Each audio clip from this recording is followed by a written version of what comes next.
But you mentioned that there were kind of clues to the mystery that were embedded in the music that were there purposefully. And it wasn't just kind of the eureka, but maybe there was a little like suggestion that was actually there of something that you had embedded.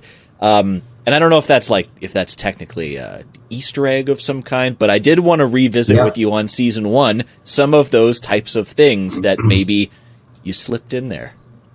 Yeah, we can talk about season 2 too, because half of it's already released. Okay, so we can talk about them both and talk about the differences too between the two. So in season 1, when I was writing these early pieces, the original theme,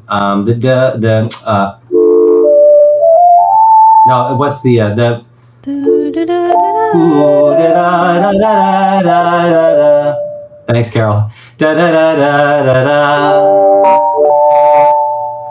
I sent that piece to Anthony Parnther, who is one of the best bassoon players in the world, I would say. He's incredible. And I asked Anthony to play that for me on bassoon, just play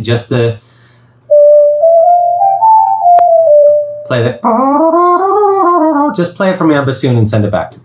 And he did, and I was like, oh my gosh, I love this. And I sent that to producers in this early demo I had sent, with sort of the cellos going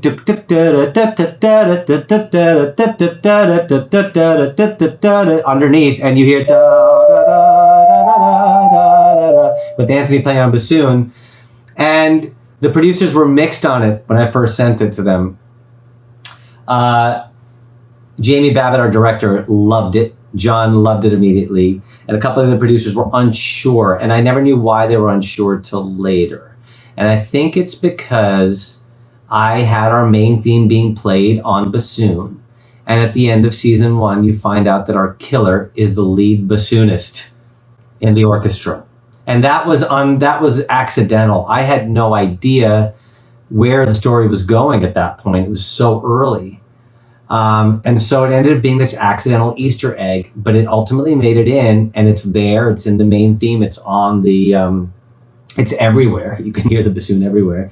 And it ended up being this very cool thing that when we find out that the killer is the bassoonist, the entire time I've been planting that clue for 8 episodes. Serendipity, weirdness. Does Anthony play the Amy Ryan bassoon solo? Yes, he does. Yes, Amazing. He does. Yeah, so he plays that solo. Yeah, all of my favorite. And he plays that when she's on stage performing. That's him also filling in her air bassoon playing. But I introduced him to everybody and said, this should be our bassoonist if we can make it happen. And he's just tremendous. It plays with, again, another example of a player sort of making the score. I think it's there is an emotionality, there's a lyricism to the way he plays that bassoon, just like there's lyricism to Carol's hands in the way she plays piano. It's all that, and